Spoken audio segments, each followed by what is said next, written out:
Hello and welcome. We are at the forefront of a new administration. Our President-elect Rudy Duterte takes office on June 30th. What's important in this new day and age is technology, technology's role in development, connectivity. These are all issues that could actually allow the Philippines to leapfrog development.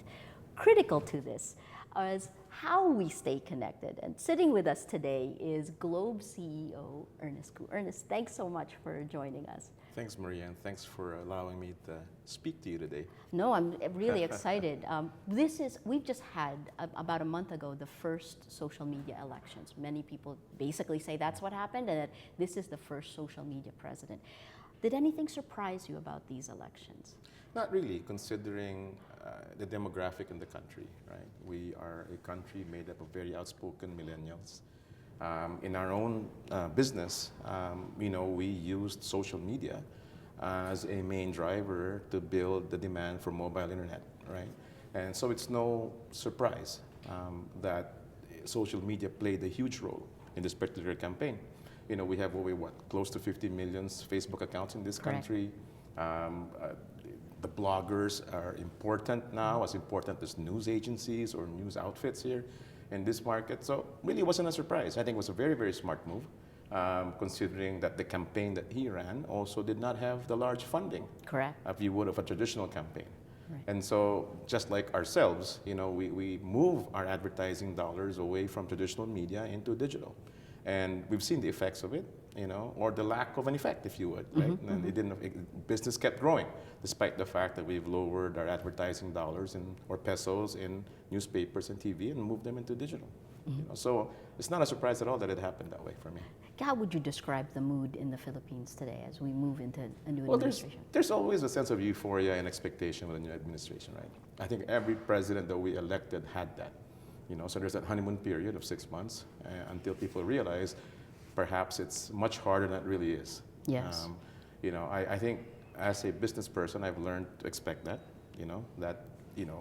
these promises in the campaign or the expectations have been set very high at times, and we just need to moderate it. Right. Not that nothing will happen, but it might happen over a longer period of time. But I do think that if the fundamental policies are set correctly, that we as a business can thrive in this country, right? And specifically for telco, there are things that we would like to happen that really will improve overall, not just services, but also our business as a whole.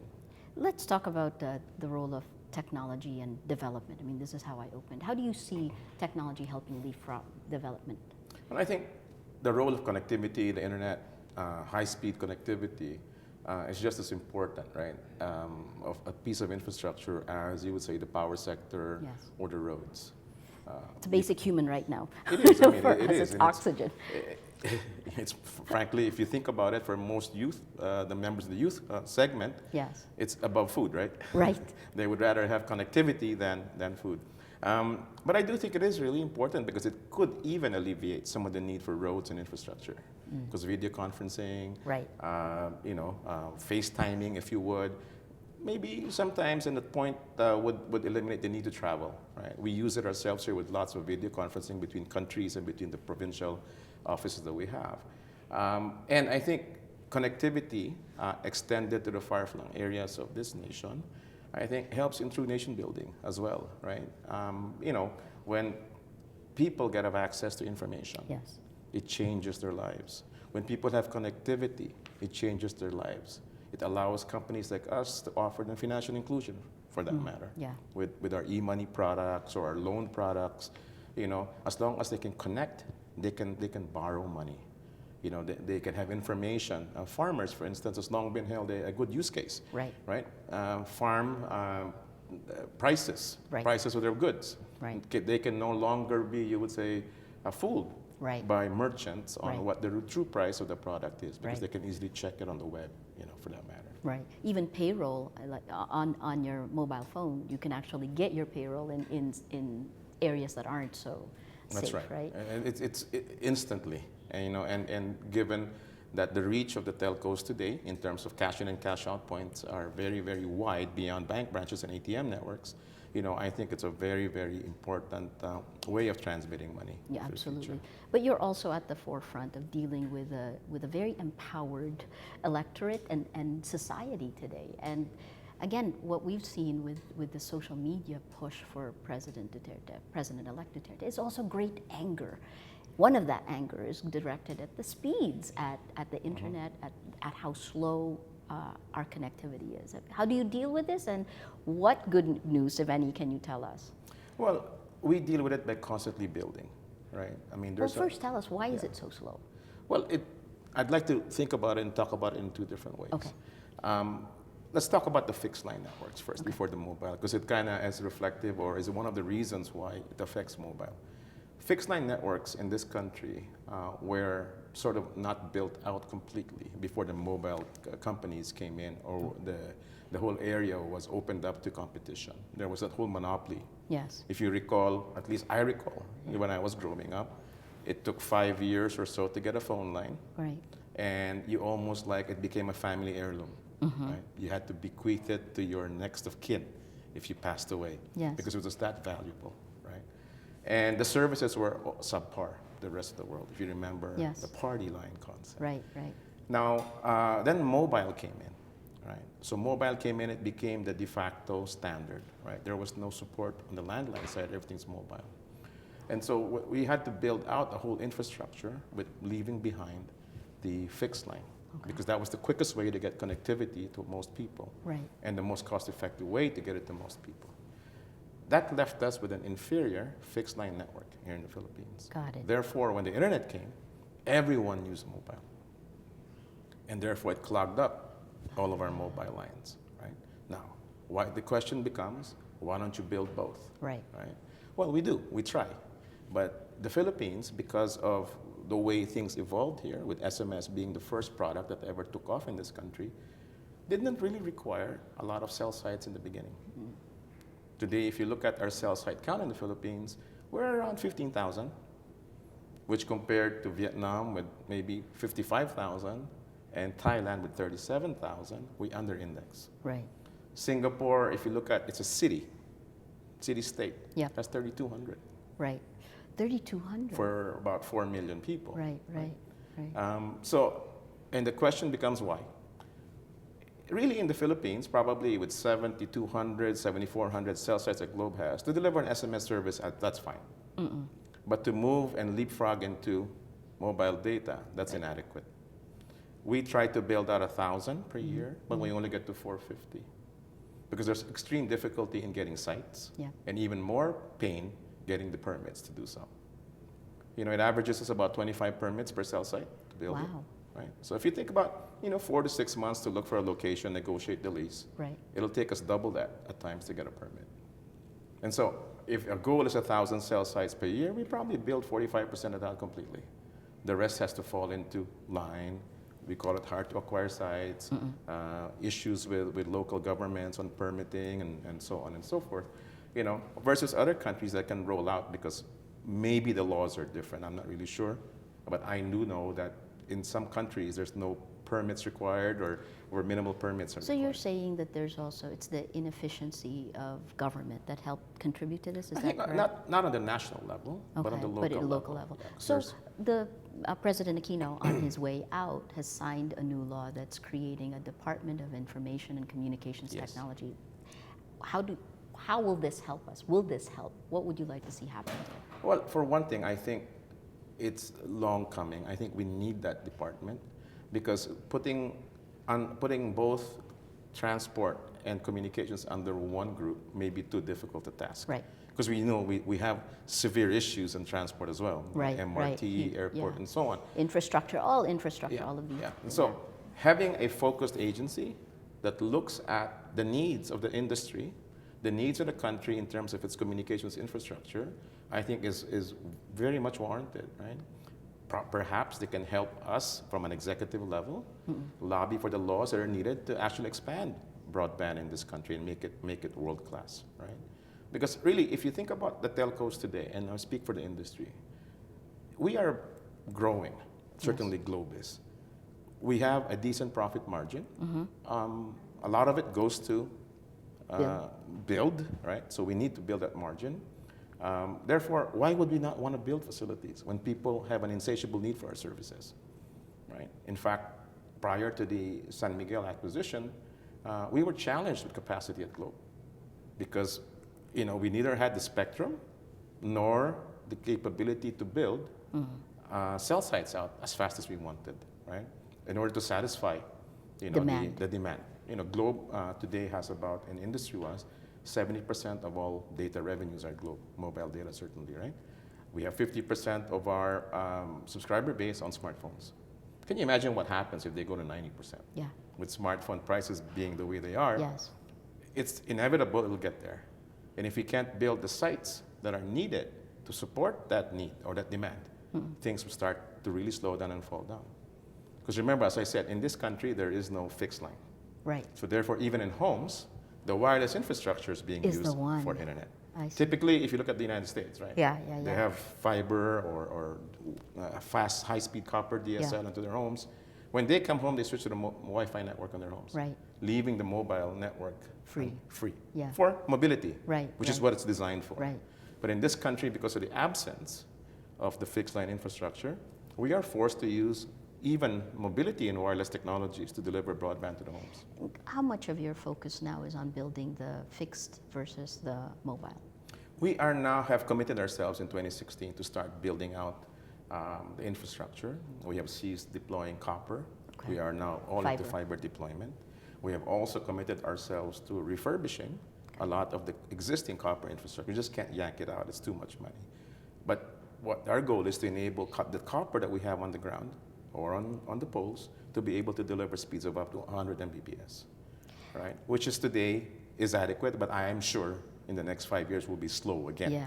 right? Because the thing that drives most of the consumption at home is video, Yes. right? And with technology evolving from high def to 4K, and I've Yes. seen in trade shows 8K video. Oh my Lord. Yeah, the demand on speed, the demand on capacity is going to be again exponential in terms of increase. We're seeing in the rest of the world the Internet of Things really changing life. I mean, how far away are we in terms of getting this? I think Internet of Things, for the market for that, I think is still very nascent in the Philippines. We still have to first get our people on smartphones, right? Yeah. And then that will follow. Certainly there's some applications that are already beginning to happen, but on a very low level, on a very low scale. For instance, we have a product at Globe that tracks trucks throughout this, as they move around the country. Right. We can give them telemetry on engine temperature, consumption, start, stop times, maybe even acceleration and so on. But again, it's kind of learning to walk before you run. Right. We still are in the process of giving people basic connectivity Yes. in parts of this country, right? Rather than going to the more esoteric IoT stuff that all goes on in more developed markets. You just were given 700 megahertz split Not between given, the actually, top. we paid a lot of money. Paid, right. For But I the right mean, to you use were it, the given right this, to right? use You've it. It's not been ours. given the right. You now have gotten this. I guess in terms of when that news first came out, some of the comments that we saw is, do we want to rely on the same two telcos? In fact, President-elect Duterte at one point said, ayusin nyo to, otherwise we'll bring in foreigners. I mean, how does this work? Is it a good thing or a bad thing that the two telcos are splitting the 700 megahertz? I think it's a good thing. For one, that particular spectrum has gone unused for so long. I think we're only one or two countries in the world that isn't deploying on 700. And when you have a capacity constraint, you want as much spectrum put out there, as much as possible. And having the spectrum now, you would say, quote unquote, light it up, right? And transmitting data back and forth, I think is a boon to the country, right? It allows us now to put more capacity in the cell sites we have. We just spoke about how difficult it is to acquire and deploy. Right. We still have to seek permission to put new antennas, but I think that's a smaller or lower hurdle than a brand new tower somewhere else. Right. As a matter of fact, we just fired up the first 700 site over the weekend. Great. And to great results somewhere in the UP Diliman area. Okay. Right? And the tests show they're reaching distances that our frequency and LTE, which is 1800, could not reach, or 2600 could not reach. So it's great for that matter. And this allows us now, like I said, to get majority of the 7,000 sites transmitting on that particular bandwidth and that spectrum, and then thus increasing the capacity of the globe network. Right? Interesting. So in terms of this idea that a third party would make it, a foreign player would make things better, that would make it more competitive, like the perception that you haven't done enough. I mean, how do you deal with that? Well, I think if a third player came in, let's make sure first that it is the right solution to fixing the problem. Right? There's this great assumption that if they come in, they can roll out instantly and become a viable competitor to be able to lower price. Immediately, right. This is a business of scale, for one thing. Right. And scale gives you lower cost. But how can a third player, a new player, scale when you can't even deploy? Right? You know, if Globe is deploying 450 new sites per year, if you do the calculation of what it takes to equal the size of the two current telcos, you're looking at 15 years, right? Yes. To be able to deploy that, given all of the constraints that I talked about, right? It's not that simple. You may have all the low-hanging fruit initially, but you will still hit that wall at a point in time. I'm just talking about cell sites. Yes. I'm not even talking about the backhaul needed to backhaul all that data back to your network, which at times is more expensive than the cell site itself. Right. And for a new entrant to be able to build brand new fiber all over this country, to be able to backhaul all the data back to the core is another challenge. So you're saying this is not possible? I'm not saying it's not. It is with a lot of money. It requires an incredible amount of investment and time. And okay, time. got it. And so, other than the investment in the network itself, you're going to have a lot of investment in the working capital requirements of running a losing telco. So was it a surprise to you that the Australian telco pulled out? No, it wasn't. Because really, Maria, if you look at globally, the history of new entrants in mature markets is not very pretty. Yeah, exactly. Right? Yeah. You know, a lot of regulators globally will expand it in the hopes that service improves and prices go down. But you know, this cycle of expansion of number of players and contraction. Yes. The UK is now going down from, I think, 7 or 8 players, now down to 4. Yeah. There was an attempt to bring it down to 3. Yeah. Right? And I don't know, it probably didn't pass the regulators' muster for some reason, because they may have different rules over there. But all I'm saying is that it goes very large numbers, a game of large numbers, and then goes down to a consolidation. India is the same thing. Right, right. There were at most 12 players in various circles in India, and now there's probably 3 or 4 that are viable in the country. So what do the telcos need in order to be able to give 100% connectivity? Well, I think 100% connectivity may be impossible to achieve on our own because there are. Remember, this country, I think, is blessed with beauty, right? Our seas, our mountains. But having seas and mountains to deploy telco infrastructure is also a great negative, right? Yes. You know, so, you know, there's a lot of localities here that cannot be reached economically. Yes. And this is where I've proposed to the government in the past and to this new government that if you want to play the broadband game, the way to play the broadband game is to play the missionary routes, right? Let me take you an example. We just looked at recently because the government in that particular part of this country wanted to come to us and appeal to help build or ask for us to build in their area, the area of the ARM, Sulu, Basilan. Yes, exactly. If you look at Basilan is 20 kilometers from the mainland. Sulu is 100 kilometers from Basilan. Right? In order to provide those people in those areas with the proper connectivity, we're going to have to build submarine cables at great expense. Right. You're talking maybe $35 million to support a very low revenue base. The proposal I made to government is treat it just like building roads, right? Build those submarine cables to the so-called missionary routes, where for business it doesn't make sense because we need to recover investments within a short period of time. Right. But government should have a longer period of time, and rent it to both telcos. Right. Because if we pay them a decent amount of money, then they can recover investment, let's say 20, 25 years. Right. It should be all right. right? Would the NBM-ZTE deal have done stuff like that, or I don't not so think it was much? meant. I'm It also wasn't. too familiar yet Yeah.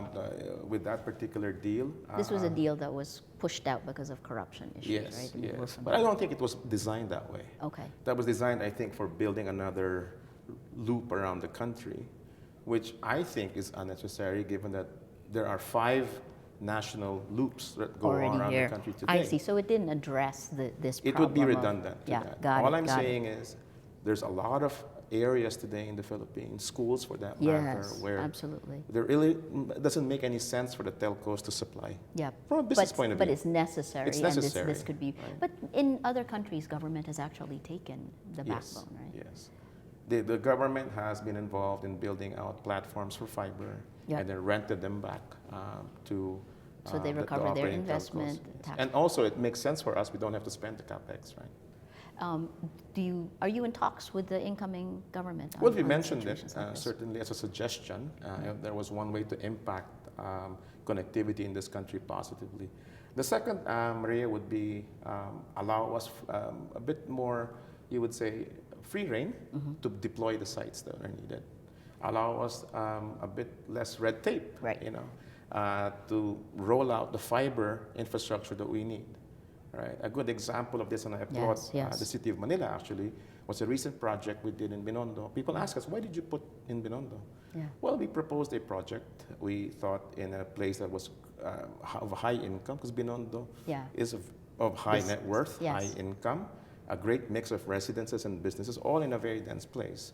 And we presented that project to Mayor Estrada. And believe it or not, within a couple of weeks, he gave us the permits to do it, deploy. And so within 1 month, we were in deployment. And soon you will have capability in the Binondo area to have speeds of up to 1G on fiber to the homes, right? Cool. So once we get this kind of behavior by the LGUs moving forward, we will be very glad to roll out because we think that is the way of the future. You know, people are wanting now higher speeds at Yeah, home. absolutely. And the more we can roll out, the bigger scale we will have, the more the pricing will go down. We have led the forefront in price reductions as well to enable higher speeds to get into the home. Sometime last year, we reduced pricing, let's say on 100 Mbps now on our fiber connection, our VDSL connection is now at $34.99. Previous to that, it was over 20,000 pesos if I recall. Right? So we made that big leap. And 50 Mbps is now at $24.99. And for today's need, 100 Mbps is plenty. Right? This still doesn't seem to be enough, no? There's I not mean, enough connections like that. Okay. Yeah. In terms of the landscape of the pace of change, I mean, you're talking about just connectivity, right? But technology changes every year, every 6 months. How do things like OTT impact what you're doing? OTT is very disruptive to our industry. But it is what you would say a necessary evil or a fact of life, right? Right. Because so for the OTT, right? Just define WhatsApp, again. Viber right? on messaging. WhatsApp, Viber. Or the OTT Line. apps for various types of applications are quite disruptive. Right. The They take messaging and the calling disrupt the telcos. Right. The video disrupts the cable TV and the satellite TV industry, and even free-to-air TV for that Right. matter, right? But again, as Globe, what we do is we look at where people's habits are going, because you can't really change that. That's what the mass wants, right? Right. Not just the mass, the public wants, and that's the world is headed. Right. If you look at SMS volumes globally, they've declined. People have gone to WhatsApp or Viber, the 2 top apps in this country. Yes. And if we were to resist that, then we would make ourselves obsolete eventually. It's like, I say, we will reach a Kodak moment, as I call it, right?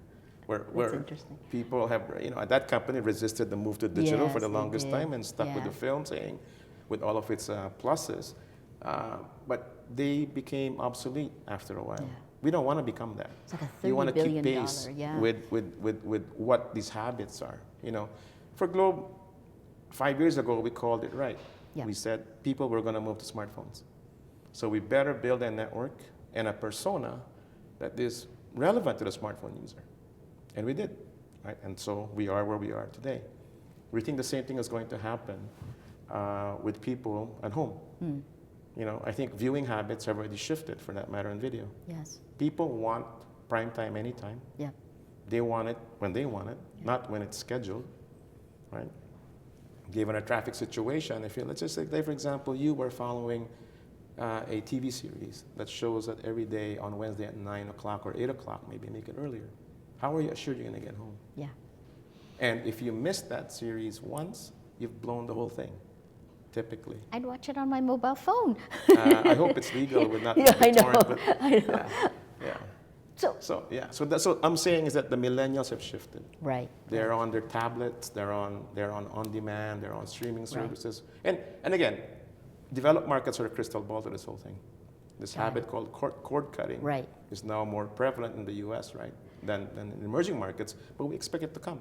But I would think the challenge here is that you have to actually still lay the foundation, even as you have to anticipate the way the technology will change. How do you do that? How do you innovate as you're still going? You're tethered on both. You have to be tethered on both sides. How are you handling that? Well, staying relevant also enables us to grow revenues. Grow revenues allows us to remain profitable. And profitability is a very big key, an important key to ensuring CapEx can be laid out. Right. You know, Globe and PLDT both spend almost double what the industry spends of their revenues and plowing it back into CapEx. Typical telcos in Europe or developed markets will spend 12 to 14%. We are at 28%, and I believe our competitors not too far behind in terms of the percentage of revenue. You have to plow it back because in, we have to plow it back in because of the underdevelopment of our country's telecom infrastructure. And again, you need the margins to be able, and the cash flow to be able to do that, right? So if you think about the numbers, that's about $1 billion for PLDT, and it's about $700-800 million for Globe. That's why if you think about what a new entrant would need in terms of capital, it's going to be huge because they have nothing, and we're spending 800 million US to $1 billion US on top of a mature infrastructure, right? Continuously. We're getting a ton of questions coming in on social media, but many of them are on slow connections. I guess what reassurances can you give them? How do people? I guess what reassurances? You answered this question earlier, but I'm going to ask it again, guys. What reassurance can you give them? How long will it take? They should see some improvement. I should say, what I said to the public was 3 to 4 months. As we got to deploy 3 to 4 months on mobile, right? On mobile, okay. As we so you guys get that, right? The two things. Yeah. As we get to deploy the 700 spectrum, it gives us another highway with which to serve the consumers. Great. The caveat I make, Maria, is that the handsets have to also take on the 700 spectrum. Right. And given the fact that it was dormant in this country for so long, it's only now that PLDT and Globe have lit up that spectrum that the handsets will come. And I guarantee you they will come. Because it's demand driven, right? It's going to become a feature that people will look for in handsets when they buy them. And given that the fact that handsets, LTE handsets are coming down to the 2,000 mark, I think people will be able to enjoy that service. This will be very good for us as well. What about other ways of connectivity? Like I know you've started working on TV white space with DOST and Microsoft. Google is coming out with Project Loon, putting a balloon up in space. And Facebook, you're also working with them? But a lot of those things are still experimental, if you would. Even TV white space, right? It still requires, it can only get very slow speeds at point-to-point, long distances, right? So but TV at least white space, if you can define it for guys. TV white space is using the spectrum in between the free-to-air channels to transmit data. Right. And is it true that TV broadcast signal can cut through things better than a cell phone signal, right? Yes, because it's lowered down in the frequency bands, right? Just like the 700, I believe the TV is in the 400 range. But 700 does pierce walls much better. Okay. It can reach further. We maybe shown that already in the tests we made yesterday. We were able to achieve 100 Mbps on LTE, and so so using that spectrum now gives us the ability to deliver more capacity, to the public as they move from feature phone to smartphone. The second thing we're doing, like I said, is committing ourselves to deploying a better fixed line infrastructure for this country as well, in the areas where we're allowed to do it. Right. That's always the caveat I make, right? It's where we're allowed to do it. right? But LGUs must understand that the connectivity is good for them and their constituents, right? Well, you would hope so, right? Is your We experience would hope so. different? Our experience is varied, let's put it that way. Okay. There's some LGUs that resist it, some LGUs that welcome it. What do you, I asked you this earlier in terms of what you need, and you talked about it a little bit. I guess in terms of now, immediately, what you want this new government to look at. I guess we want them to look at just like any business, right? The ability to set up shop. And that for us means facilities and infrastructure in parts of the country without the red tape. Okay, that's to me, that's the getting very rid big of thing. bureaucratic red tape. The bureaucratic red tape that exists, right? And you focused on local government more than Typically, national yes. government? We hadn't much issues with national, to be honest, right? But again, the example I give you is if we are able to do things very similar to what the experience was we had in Davao, Right, the experience in the city of Manila, in the locality of Binondo, I think things will change, right? Okay. Because, like I said, we are deploying one half the sites that we want to deploy.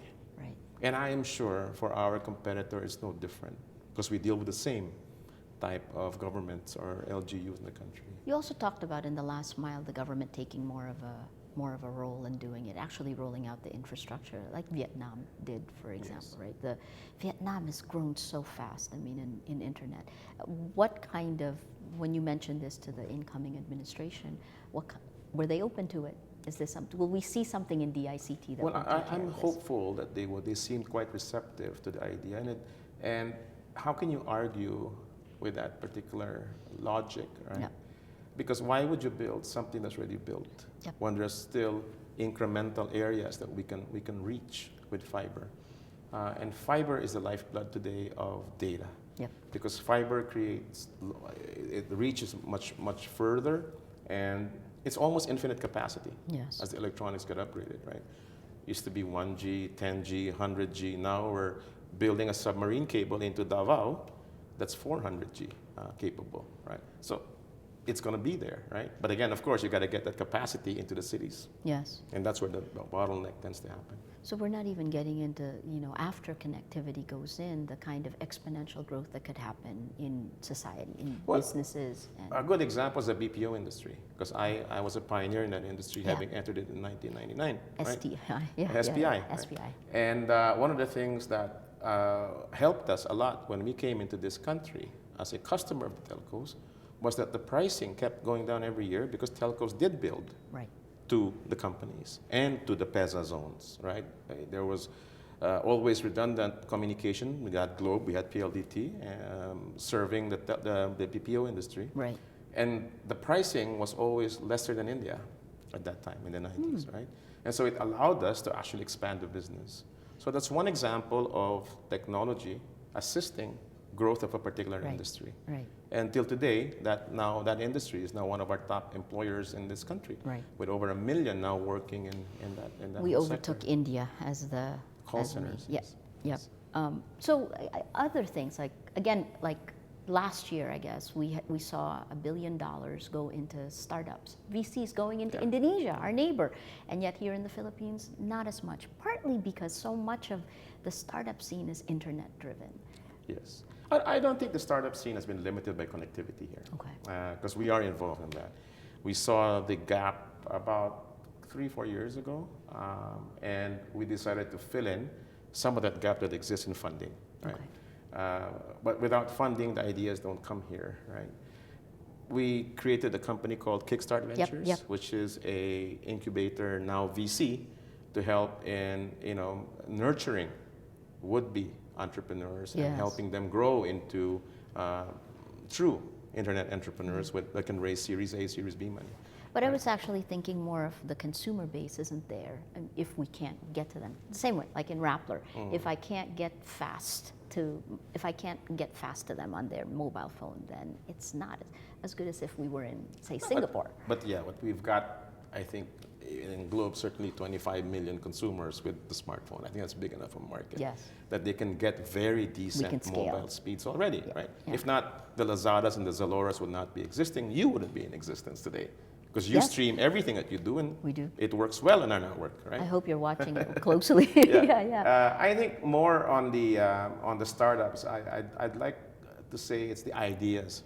Right? Yes. If you look at the people who have had the most successful homegrown startups, you know, a lot of them actually are returnees from other countries, right? I don't know whether that's good or bad. I don't know. It's good in attracting Inception, them back, but, yeah. but it'd be great to have some really organically generated ideas. Right. The other ideas that we see, a lot of the ideas we see are copycats as well. Yes, yes. Not original, Right. disruptive ideas coming from this country. You know, even you say the e-commerce things are a copy of Amazon, right? The taxi thing is a copy of Uber. Right? You know, things like that, right? So it'd be great to see something really created to solve a real problem, all right? You know, so we need to get more young people, I guess, into that mode of sacrificing, Right. trying to bring up a business the startup way, Yep. you know, and hopefully we'll create the ecosystem around them that will help nurture them upwards. Fantastic. We can't end until we bring together sustainability, as in climate change. These are the big issues I think that we're facing, and the role that telcos also play in this. Climate change, sustainability, connectivity. For the Philippines, what role do you see telcos playing in all of this? Well, in terms of climate, I mean, what we're seeing in our base stations today when we did our, you would say, refurbishing or transformation of our network, we eliminated about 70% of the air conditioning, for one, to lower. I mean, electricity is one of the most expensive things in this country. Yes. By the way, that's a topic you should talk about. Another topic? Yeah. Yeah. You know, because for us, it's a major expense, Yes, right? And yes. we're one of the most expensive in the world. Yeah. Yes. You know, but nobody seems to talk about that, but they do internet. You know, We do all the time. You do, okay. To our credit, yeah. And so, yeah, that helps us in lowering consumption and hopefully our carbon footprint. Right. We're reducing, making inroads into changing the way our backup systems work, using fuel cells versus diesel fuel gensets, which pollute the environment. But I think for sustainability, I think we try to use connectivity as you would say, a Kickstarter for livelihood, because people do, when we were in a place, there's sort of an ecosystem that people can be retailers of our load, right? That creates jobs in that area. That's one. Connecting areas create sustainability in the sense that commerce and business can go on, right? Schools, we are a very big supporter of education in the Philippines. We recently launched something like this thing called Consulta MD, which allows extension of health services to the far-flung areas with just the phone, for that matter. But overall, I think for the development of the country, deploying more and more capacity, bandwidth, connectivity, and reach, I think are going to be certainly very key to helping this country continue to move forward. Definitely huge, and helping Rappler. No, but let me end with just 3 lessons from you on leadership. This is a critical time. I always say it's this time of creative destruction, right? And here you are trying to still grow the foundation as everything is. I feel sometimes like we're sitting on quicksand, and as we get a hold of where we are, it shifts immediately. 3 lessons of leadership for leaders to keep in mind now that keeps you moving? Well, for us, first thing, of course, is the people around you. It's a very key thing. At Globe, we very much focus on our culture and the people. The talent has to be there. When you put them in a great environment with which to thrive, right? We empower our people here. As a leader, we take great pride when our subordinates, people below us, actually excel and do well and progress. I don't always have to be the smartest guy in the room, which gives me a lot of comfort, right, as the CEO of this company, that my people are smarter than me, which is fantastic, right? I can rely on them. Right? I think that the other thing we do here is really have an unwavering focus on what our consumers really want. And if you translate the government, it's what the citizens need, right? And then work around product offerings, infrastructure builds that support that particular change of habit. When we started, as an example I'll give you is when we started reviving our postpaid market here in the Philippines, we gave people the choice to build their own plans. That was an insight that we had, that people were dissatisfied with the canned, quote unquote, plans that they were getting from us. And that created tremendous growth for Globe. We've extended that customization angle now into the prepaid side of the business. We're seeing that people are now, because of the clamor for speed, wanting higher speeds in their homes. Yes. We're now trying to build a proposition for that, right? And I think competitors doing the same thing. When we saw people were dissatisfied with the way our retail locations look, we transformed them into what we think today is a world-class example of telco retail. So very consumer focused. And there's one tenet that we always live by at Globe. It's what we like to treat people the way we want to be treated. Do unto others. Exactly. It's very basic, right? Yeah. I mean, if we ourselves won't buy our telco product, why would our customers do? Right? So we always make sure that we kind of look at it from a lens of the consumer, right? Even our managers and the relationships with the people that work for them, we always tell them that. How would you want to be managed? Yes. Do you want to be managed by an unfair leader?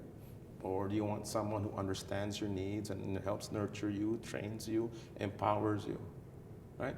It's easier said than done, Yes. right? But we've been trying to leave that ethos for some time in this company, and we've actually, I think, done really well. I mean, we've grown our market share to where it is today. We work our people really hard, and yet they have one of the highest engagement scores in telco globally. Right? Despite the fact that they never go home and they're always working, So it's that sounds like it's so creating that whole environment and that culture, I think, is really important. And then the last thing is about, again, we have an incoming administration, an outgoing government after 6 years.